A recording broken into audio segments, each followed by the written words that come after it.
최근 우리나라에도 금융위기가 올 것이라고 주장하는 분들이 뭐 꽤 있는 것 같습니다. 아마 유튜브에도 이런 주제의 영상들이 많이 올라오고 있던데, 혹시 영화 빅쇼트 보셨나요? 빅쇼트는 2008년 미국의 금융위기 때, 그러니까 서브프라임 모기지 및 사태 때 뭐 엄청난 자산이 없어지고 800만 명 이상의 미국인이 실업자로 몰리는 그런 최악의 상황에서 대박 투자를 했던 실제 인물에 대한 이야기입니다. 빅쇼트. 가치가 하락하는 쪽에 집중 투자하는 전략을 일컫는 주식 용어입니다. 뭐 영화 제목을 인위로 만든 게 아니고 실제 투자 시장에서 투자되는 방법을 일컫는 용어입니다. 반대는 빅롱이 되겠네요. 쇼트는 하락에 투자하는 포지션, 롱은 상승에 투자하는 포지션. 이렇게 이제 일컫고 있죠. 1930년대 미국 주택시장은 80%가 폭락했습니다. 이때 당시에 광기의 징후는 금융상품이 복잡해지고 사기가 급증했던 그때 당시 1930년대 상황과 2007년 미국의 상황이 너무 흡사하다고 주장하는 마이클 버리 박사가 여기에 대한 이제 투자금을 모으고 그걸 실제로 투자하는 과정을 이제 영화 속에 담은 겁니다. 투자자의 모든 돈을 주택시장이 하락하면은 수익이 발생하는 신용부도 스와프. 풀어서 얘기하면 주택 채권이 부도날 경우를 대비해서 가입하는 보험의 일종, 그런 상품에다가 돈을 몰빵합니다. 이때 당시에는 상당한 모험이고 용기였죠. 반대로 사람들의 믿음대로 계속해서 주택시장이 유지가 되거나 상승했다 그러면은 마이클 버리 박사와 그 투자자들은 완전히 망했을 겁니다. 이때 당시에 이제 버리 박사는 골드만삭스, AIG 등 글로벌 금융기업들에 찾아가서 13억 달러어치의 신용부도 스와프를 매입한다고 얘기를 하자 주택시장은 떨어지지 않는다며 비웃는 담당자들에게 오히려 폭락 시 지불 능력에 대해 확인하게 됩니다. 13억 달러면 실제 우리나라 한화로 한 1.8조 원 정도 되거든요. 엄청난 금액이지만 글로벌 기업들한테는 그렇게 큰 돈은 아니었을 겁니다. 하지만 이게 폭락하게 되면 수익률이 몇 배로 뛸 거기 때문에 여기에 대한 지불 능력, 만약에 이제 주택시장이 폭락했을 때 너희들 이거 나한테 지불해 줄 수 있어? 여기에 대해서 확인을 안 할 수가 없겠죠. 세계 경제는 곧 무너져요. 시한폭탄 같은 거죠. 월스트리트에서 부실 채권을 양산해 세계 경제를 위기에 빠뜨린 것.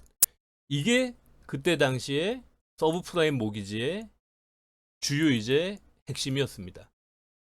당시 미국이 금융위기에 빠지자 전 세계가 위기에 빠졌었죠. 그때 우리나라에서도 주식시장도 그렇고 주택시장도 그렇고 엄청난 어려움을 함께 겪었던 기억이 나는데, 미국 정부는 지속적으로 금리를 낮춰주고 담보 가치의 90에서 95%까지 금융기관이 대출을 해주게 됩니다. 90에서 95% 정도면은 사실상 내 돈 거의 없이 주택을 살 수 있는 그런 환경이 이미 조성이 됐다라고 보시면 됩니다. 지속적으로 오르고 있는 주택 가격. 그러니까 주택 가격이 오르니까 사실은 뭐 그 돈을 빌리는 사람의 신용을 뭐 굳이 까다롭게 평가할 필요가 없고, 왜냐면 주택을 사는 사람은 그 주택만 담보로 제공하고 있으면 주택 가격이 계속 올라왔으니까 거기에 대한 믿음으로 상환 능력이 없는 사람들에게까지 대출을 받아 주택을 매입하게 됩니다. 대출이 거절되는 사람이 하나도 없고 대출 초기에 낮은 이자로 부담은 없지만 일정 기간이 지나면 이자가 높아지는 대출 상품을 팔았기 때문에 주택시장에 거품을 계속 키워온 꼴이 되었습니다. 이때 당시에 어떤 상황이었는지 영화 속에서 설명이 나오는 걸 보면은 정말 거품이 어느 정도였는지 짐작하실 수 있을 겁니다. 소득 증빙이 되지 않는 스트리퍼가 주택 5채를 보유하고 또 추가 대출을 받아 콘도도 보유를 하게 됩니다. 90일 이상 대출 상환이 연체된 집에 찾아가 보니 집주인이 키우는 개 이름으로 대출이 나간 사실을 확인하게 됩니다. 이거 얼마나 웃긴 상황입니까? 외곽에 마을 하나는 주택이 100채인데 사는 사람은 4명밖에 안 되는 곳도 있었습니다. 주택 가격은 계속 오르는데 대출 이자 상환을 못해 집을 팔고 싶어하는 사람들의 매물이 넘쳐납니다. 요건 이제 거의 끝물의 얘기였겠죠. 4%대였던 채무 불이익률이 8%를 넘기지만 오히려 신용부도스와프 수익률은 떨어지게 됩니다.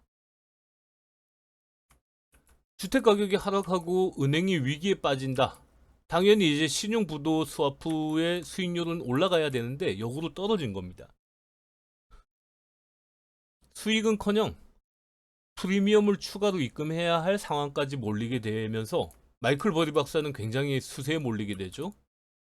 당연히 이때 당시에는 상황이 신용등급이, 은행의 신용등급이 떨어져야 정상. 은행 연체율이 8%까지 올랐는데 신용등급이 떨어지지 않으면 이상하죠. 하지만 대형 은행이 주요 고객인 신용평가사, 여기 신용평가사는 뭐 우리가 알고 있는 무디스, 뭐 S&P, 뭐 피치 이런 곳들이 있죠. 이런 이제 신용평가사들 같은 경우에는 대형 은행들이 주요 고객입니다. 그 은행들의 요구로 신용등급을 유지하는 결정을 내리게 됩니다. 그러니까 신용등급이 떨어지지 않으니까 당연히 부도위험은 변함이 없게 되고, 그러니까 신용부도 스와프의 수익률은 오히려 떨어지게 되는 거죠. 이해되시죠? 주택시장이 괜찮을 거라 생각한 고객에게 은행은 부실 채권을 신용등급이 높은 안전한 채권으로 포장해서 오히려 판매하게 됩니다. 마지막에 이제 폭탄 돌리기를 고객한테 하는 거죠. 그걸 이제 어떻게 했는지 그 내용을 한번 영상을 통해 살펴보겠습니다.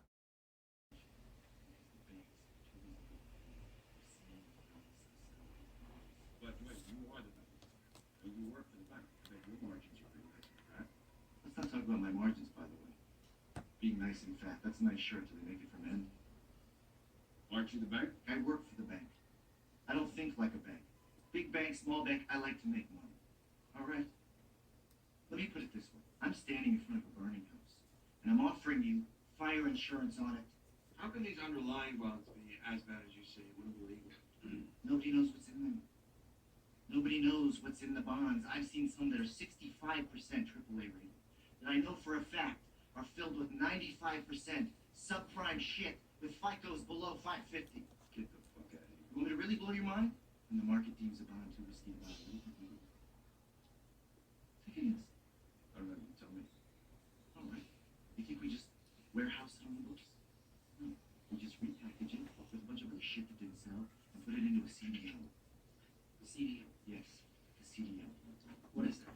This is where we take a bunch of B's, double B's, and triple B's that haven't sold, and we put them in a pile. When the pile gets large enough, the whole thing is suddenly considered diversified. And then the whores at the rating agency give it a 92, 93% AAA rating. No questions asked. Say that again. Collateralized debt obligation.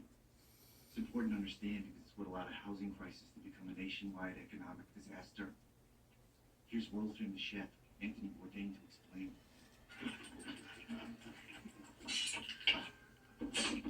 Okay, I'm a chef on a Sunday afternoon, set the menu, the big restaurant. I ordered my fish on Friday, which is the mortgage bond that Michael Ferry shorted. But some of the fresh fish doesn't sell. I don't know why, maybe it just came out how it has the intelligence of a dolphin. So, what am I going to do? Throw all this unsold fish, which is the triple B level of the bond, in the garbage and take the loss? No way. Being the crafty and morally onerous chef that I am, whatever crappy levels of the bond I don't sell, I throw it into a seafood stew. See, it's not old fish. It's a whole new thing. And the best part is they're eating 3-day-old halibut. That is a CDO. Well, I just don't know how this could possibly be correlated. 당시 CDO 상품이 왜 위험한지를 잘 설명해 주는 영상입니다. 다양한 등급의 채권을 한 상품에 담아 가장 안전한 등급의 상품으로 만들게 됩니다. 영화 속에서는 A 등급의 상품을 65%, 나머지 35%는 B 등급 이하, 더블 B, 트리플 B 이런 이제 상품들을 한꺼번에 묶어갖고 A 등급의 상품으로 판매하게 되는 겁니다. 그러니까 여기서 이제 그 신용담보부 채권, 그러니까 이제 그게 뭘 의미하냐면 돈을 받을 이제 그 권리를 매도하는 거거든요. 은행이 대출을 해줬으면 그 돈을 회수하게 되죠. 근데 이 회수할 수 있는 권리를 금융상품으로 은행이 외부에다 파는 겁니다. 이런 것들을 이제 위험한 등급과 위험하지 않은 등급을 섞어서 위험하지 않은 상품으로 판매가 됐던 거죠. 이런 위험을 설명하면서 자신은 지금 불타는 집 앞에서 화재보험을 가입하라고 말하고 있다면서 신용부도 스와프의 수익을 설명하고 있습니다. 사실 지금 우리 집이 불로 활활 타고 있는데 화재보험 가입 안 할 사람은 어디 있습니까? 그럴 정도로 명명백백한 상황에서 지금 이 상품을 설명하고 있다라는 그런 이제 사기에 가까운 얘기입니다.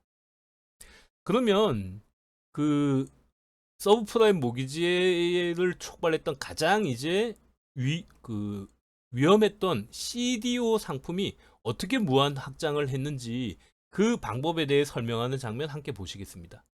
Well, here's Dr. Richard Thaler, father of behavioral economics, and Selena Gomez. Explain. Okay, so here's how a synthetic CDO works. Let's say I bet 10 million on the blackjack. 10 million because this hand is meant to represent a single mortgage bond. Okay, Selena has a pretty good hand here, showing 18, dealer showing 7. That's a really good hand for Selena. Good odds. In fact, her chances of winning this hand are 87%. So, my odds are good. I'm on a winning streak. Everybody in this place wants to get in on the action. How could I lose, right? Now, this is a classic error. In basketball, it's called the hot hand fallacy. A player makes a bunch of shots in a row. People are sure they're going to make the next one. People think whatever's happening now is going to continue to happen into the future. During the real estate boom, markets were going up, and people thought they would never go down. So people who are watching and think that I won't lose will make a side bet. Now this is the first synthetic CDO. I love Selena Gomez. Bet you 50 million she wins. And I'll give you a 3-to-1 odds. 3-to-1 odds? Okay, I'll take that bet. Now, somebody else is going to want to make a bet on the outcome of their Bet you bet. 50 million she wins. That will lead to synthetic CDO number 2. Hey, I bet you 200 million that lady in the glasses wins that bet. She probably will win. So I want great payoff. How about 21? Deal. And this will go on and on with more and more synthetic CDOs. And we can transform an original $10 million investment into billions of dollars. You okay? No. I actually feel pretty sick.